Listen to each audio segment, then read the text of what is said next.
Nakil for that Angela. And para naman sa Black Tortoise, we have Yuji sa kanyang Matilda, si Lou sa kanyang Gusion, Rene J sa kanyang Tamus, TB150 sa kanyang Tigreal, and syempre, Chooks TV sa kanyang Barat. Biglang nagkaroon ng change name, napansin ko lang ngayon. Oo, and by the way, no, dapat alam nyo na ang Black Tortoise ang nakakuha ng consequence, kaya bawal silang gumamit ng recall sa buong larong ito.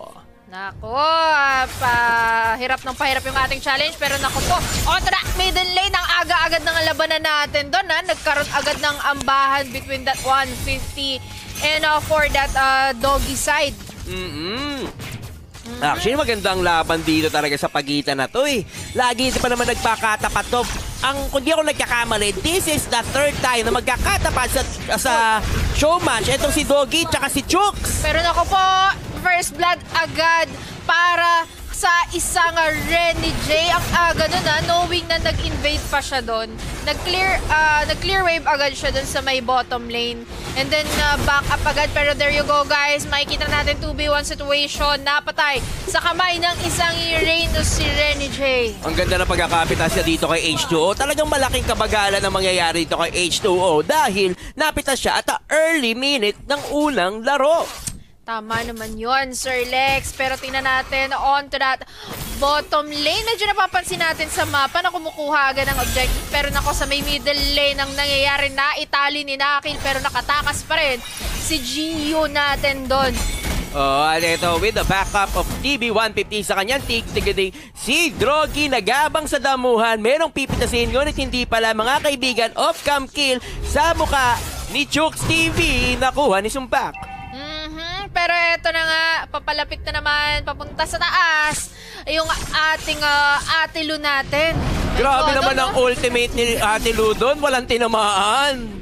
Pero Gyushin ang gamit pa. So, bibihira sa mga babae ang gumagamit ng ganyang Gyushin. Actually, tama ka dyan, ano? Actually, kahit ako di ako marunong mag-Gyushin. Pero on that bottom lane, Sainty versus Rene J. Sino nga ba ang unang mamamatay? Pero makikita natin Sainty, no? Tumatayo-tayo. Wait lang, recall that TP on. TP yung tawag natin sa mga ganyan. Pero naku, sinisimula na ng Black Tortoise. Itong turtle natin na to. Mga kaibigan, sino kayo makakuha ng first turtle? Nandito si Nakil, Angela, gamit niya. Mga kaibigan, mukhang ito si Drogi susubukan pumasok. Nakain po ni Chooks. Si Drogi tinapon ni Chooks sa ibang lugar. Mga kaibigan, ito na si Lu susubukan patayin. Ngunit hindi. There goes H2O. Nakuha po niya ang turtle. Ito si Eugene na stand. There goes TB150 susubukan. Maka-ulti ngunit hindi na pinayagan ni H2O mga kaibigan. Naku po, eto pa hindi pa nagtatapos ang laban dyan. Nasipa ni Drogi si ating natin Fusion. Pero walang casualties na naganap sa clash natin na yun. Pero Rene J, eto na, hahabulin nga ba si Nakil? Pero hindi, sabi ni Maldita, teka, kaya pa, saan ka nga, bagsak ka sa kamay ko. And I think kuha ng resources para sa Azure Dragon. Rene J hindi pa pinalalagpas sa H2O. Laban kung laban pa rin, pero Blazing Duet tayo bagsak. Ni Kuya natin H2O, pero walang casualties nangyari. Dragon Dance binagsak, and it's a killing spree for that Sumpak. Hindi pa rin dyan nahabulin at hahabulin kita for that double kill. Grabe yung ating simula para sa Azure Dragon. Ganda ng pagkakakuha ng turtle doon. At dahil dyan, medyo lamang na sila sa kaperahan. 1,000 mahigit ang lamang ng Azure Dragon sa pera ng Black Tortoise. Pero hindi pa rin dyan nagtatapos ang laban natin. Sir Lex 3v1 situation with the TP on. Grabe naman yun. May tumitipi-tipi pa. Ganda na pagkakasipa ni Doggy doon. Way of the Dragon sa mukha ni 150 para ihatid sa dalawa niyang kakampi na nag-aabang na si H2O at si Nakil. Ang ganda ng mga Chowa moves ni kuya natin Doggy doon. Ito si Sumpak talagang matibay. Ayun, nakala mo makakatakas, ngunit hindi na pala. Drogi versus Rene J, ngunit hindi ito pantay mga kaibigan. Tamang mambaut lamang para sa dalawang koponan. Oo, pero nako, etra si Gio natin doon lumipad. Napatay ang isang Angela, pero eto ka na naman, Doggy. Blazing Duet. Saan ka? Mamamatay ka sa kamay ko, tol. Oh, Yuji pasok ka pa sa likuran na. Eto, Blazing Duet sa mukha with the combination ng sipa ni Chu. Pero nako sa may top lane natin Naku naman, napakainit ng laban, ng palitan ng kills natin doon. And I think for that, Azure Dragon kukuha ng objectives doon sa my middle lane. Pero hindi pa rin Dragon Dance na ibagsak. Sino nga bang mamamatay? Andito na si Lu. Pero eto ka, sipa ka sa akin, Lu. Sabi ni Doggy natin doon. Grabe naman si paring Rene J doon. Baka Rene J to, double kill sa harapan ng Azure Dragon. Baka Rene J to. Wow. Wow. May pawaw talaga si Rene J eh. No? Diba? Sumikat si Kuya Rene J natin ng bigla ganun. Pero yan ang kinukuha na ng Azure Dragon, yung ating kauna-unahang turtle. Kauna-unahang turtles. Yeah, Tama ka first. doon. Yes, and ito na nga, diretso, kukuha ng resources muna yung ating magkabilang teams. Tamang pa-item nga rin naman eh. Pero tapos There goes ni sa Doggy. sipa na naman ni Doggy. Ngunit na-uppercut siya ni TB150. Susubukan. Pumitas ni Clue. Ngunit hindi pa nakakayanin.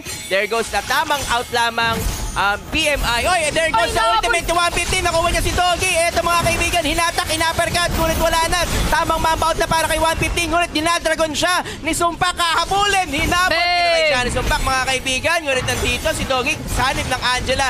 Pinapatay ni Lu si Tip, si Sumpak. Ngunit masyado pang makuna si Sumpak. Kaabutin ba?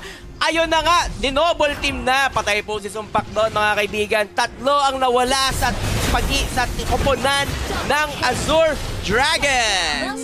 Apat pa nga, may humabol pa si Sainty na ihabol pa ang pang-apat na kill.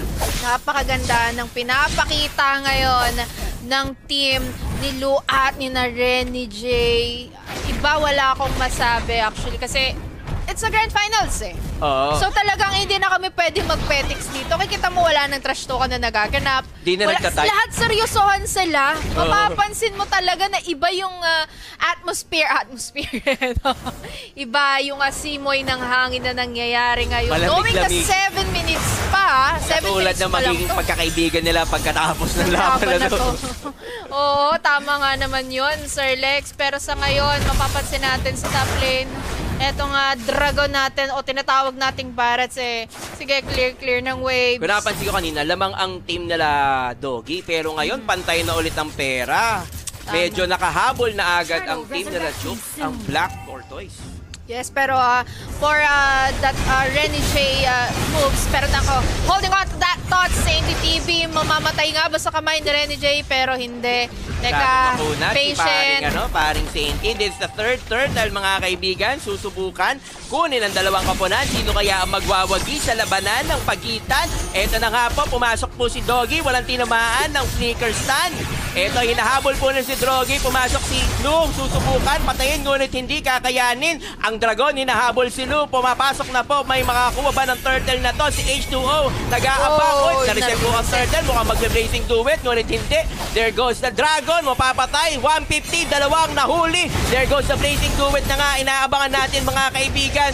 Hindi pa tapos ang laban. Si Doggy napalalim dyan. Sinakit, tinalian ang ating kalabang. Tamos mga kaibigan. Pero ayun, habang sa off-cam, nakapush po ng Torres si Chooks. At nakakuha naman ng turtle ang grupo nila Doggy. Ito yung sinasabi natin kanina. Pag hindi nyo napansin talaga si Barats, kumukuha siya ng objectives. Pero nako, on to that bottom lane. Ito H2O versus Rene J. Pero ayan na ang backup coming from that Nakil. Pero sa may top lane, di pa tayo. Sainty TV versus Chok. Sino nga ba ang mamamatay knowing na andyan na Sumpak? Nako, kainan ba to? O magkakaroon ng dragon, nalilipad sa taas. Pero Dinosaur, hindi. laban sa dragon. Godzilla laban sa dragon. Mga unang panahon. Ano yan eh? Shenron versus Godzilla yan eh. Yan ang mangyayari ngayon. Pero eto na ha. Eto na. Tingnan natin kung makakabawi ang aban. Ako na, isipa. Ganda ng pero attack ni 150. Oy! Lumapag, nag-ulti, walang tinamaan. But eto si H2O, nag-blazing duet sa harapan. Ngunit nagkatrasan. Ang dragon dumaan. Shenron, tilawag na mga kaibigan. Pumasok po si Lu para patayin. Ngunit nasipa ni Doggy. Eto po si Yuji. Mapapatay ba niya si Doggy? At ayun na nga kaibigan, makunat pa. Ngunit hindi ka makakatakas. Ako si Yuji, papatayin ka. Habol pa rin. Pilit pa rin hinabol para lang mapatay ka doon. Oo, pero si Rene J patay din. So 1-1. Okay lang. Turnaround kill. Ayan Pero na nga. H2O, Blazing Duet na ibagsak ka naman doon. Patay ka sa kamay. It's a double kill. Tingnan natin kung makaka-triple kill nga ba. Tinalian ni Nakil pero naihatak papunta sa tore. Si H2O, si Claude. Grabe ang pagkaka-ultimate implosion ni H2O ni TV1 Pit. Ay na, implosion, Ganda ng set, hatak, oh. uppercut, papuntang tore, patay ang core na si Claude sa koponan ng Azure Dragon. Actually, ang gaganda talaga ng set ni Sainty eh. Kanina pa napapansin naman natin pero sabi ni Chok, eto ka, kakainin kita, papasok. Pero off-cam kill coming from that Yusong and it's a killing spree. Lumiliit. Nang lumiliit ang mapa ngayon ng Azure Dragon. Ay, Then, ng Black Black Tortoise. Tortoise rather. Pero pantay halos pa rin ng pera, 2,000 na kahit 2,000 lang ang lamang kahit 10 minuto na ang nakakalipas. So it is still anybody's game. Pwede pa rin manalo ang Black Tortoise Naku dito. po, kita mo yun kung paano isinet ni 150. naihatak palabas papunta ng base nila. And si Drogi hahabulin ang 4 pero si Sainty TV. Nako tol, mukhang delicate Eto na, ata tayo. kumagat, Pero naman. ngunit wala mga kaibigan, kinancel. Eto po si Lu, susubukan, papasok nga ba, ngunit hindi pala. Eto na lang, ang si CNT TV na nasa likuran, susubukan patayin ng 5, ngunit masyado siyang makunat, tatakbo muna. Nako, parang delicates ata for the Drogi. Ituloy pa yung ganyang klase ng set. Pero sabi ni Lu, hahabulin pa rin kita kahit saan ka pumunta. At ayun na nga, Blazing Duet na ibagsak. Nako, tingnan natin kung mapupuruhan nga ba si 150 doon. Tingnan natin, nako, buhay pa rin. Nako po, habol pa rin. Sabi ni Sumpak, sabi ni Sainty, hindi kayo pwedeng makawala sa paningin ko. And ayun na nga, napatay na naman na si Kuya Chooks natin doon. Pero may kapalit naman si Tams na kills din. Tama, oo. No? So, 1-1 again. Ganda ng mga palitan dito. Namatay si Eugene, namatay si Drogi, namatay si Palitan. Chooks, namatay si Sumpak. Talagang dikit ang laban at ayun na nga ang ulti ni 150 para kay Sainty. Ngunit mga katakas, makunat, ngunit hindi pala mga kaibigan. Ayun na nga, pumasok pa si Eugene, tinanggal ng immortality ang ating Sainty. Ngunit nandiyan pa si 150, hindi pa ako tapos. Hahatakin ka pa, papaloob kaibigan. Ngunit si H2O kasama si Angela, nag-blazing duet sa isa. Mga kaibigan, eto mamatay si Eugene. Kala mo, papagbaril-barilin kita. Si Rene J nag-aabang para makagat si H2O. Ngunit siya ay masyadong mainit. Ang ganda ng pagkakapatay ni Rene J doon. With the flame shot na pahabol ni Nakil. Ngunit hindi sapat mga kaibigan. Eto na naman si Lu para kay Drogi. Ngunit masyado makunat pa si Drogi mga kaibigan. Habol pa nga. Eto, uprising uppercut with the implosion technique. Mamamatay ba to si 150? Tinagat pa nga tinagat pa ni Chooks. At eto, mapapatay ba nila si Drogi? Ngunit hindi. Masyadong makunat ang tank show ni Drogi. Eto na, si Shenron. Tinawag na. Lalaban na Shenron versus Godzilla. Bang! Ito na nga! Iyan na nga, nakapatay na nga ang ating dragon. 3 laban sa 2. Sumpak!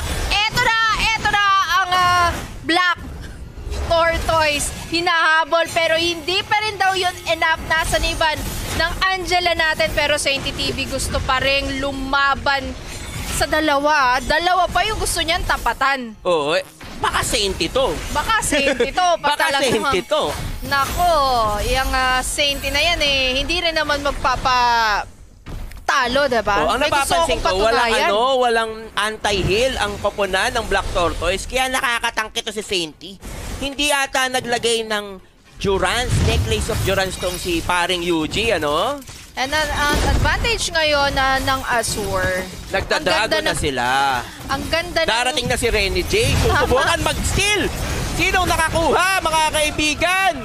Nakuha ng ating Azure Dragon, I think, and it's a mega kill for that Rene J. Pero hahabulin pa rin ni Sumpak si Gio natin. Pero naku po, 150! Sabi dito ni Sumpak, hello! There you go, and it's double kill for that Yusong. Pero naku, naiwan ka na naman sa Himala. Chooks TV laban sa 3. And I think dire-diretso yun na nga dito sa may middle lane. Pwede na nilang diretso to since 4 ang buhay at 2 na lang ang natitira sa Black Tortoise. Pero naisipa pa rin palabas. And I think it's a tower lock for that Azure Dragon. At Nako. ayan na nga mga kaibigan, ang unang laban ay napagwagian ng ng koponan nila Drogy, ang Azure Dragon. Pero yan, punta na po tayo sa mga pinagmimitingan ng dalawang koponan. Pakinggan natin, no? Makibash tayo sa kanila. Guys, 1-0.